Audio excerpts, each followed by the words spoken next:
क्या कर रही हो? ना फोन मिस कॉल ना मैसेज कर रही हो। हेलो हेलो हेलो क्या कर रही हो? ना फोन मिस कॉल ना मैसेज कर रही हो। सॉरी सॉरी सोना दुखी मत होना, मैं सुनने लगी हूँ रोजाना। अले मिला सुना, क्या सुन रहा है? मम्मी के ताना, समर सिंह के गाना। अरे मम्मी के ताना, समर सिंह के गाना। इसी तरह की वीडियो देखने के लिए मेरे चैनल को सब्सक्राइब करो और मेरे वीडियो को लाइक करो। धन्यवाद। बड़े बड़े स्टारों से मेरा है पहचान बेबी, आके तुमसे मिल हो जाएगा तेरा काम बेबी। साजन मेरा नाम बेबी, और मिलना मेरी जान। तू खाना वाना खाई है कि नहीं? हो गया है दोपहर, तू नहाई है कि नहीं? सबर चालू करके अभी नहाई हूँ, भात रात वाला भोज के खाई हूँ।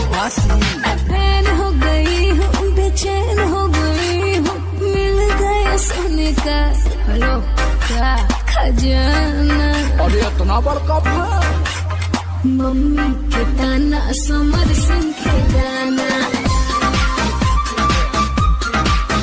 अरे मम्मी के ताना, समर सिंह के गाना।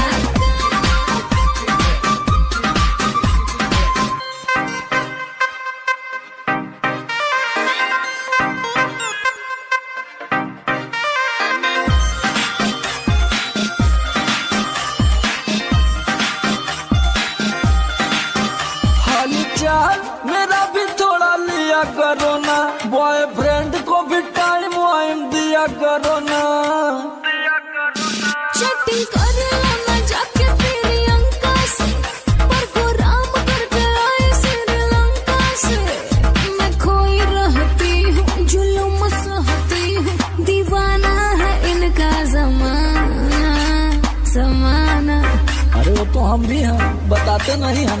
मम्मी के ताना, समर सिंह के गाना।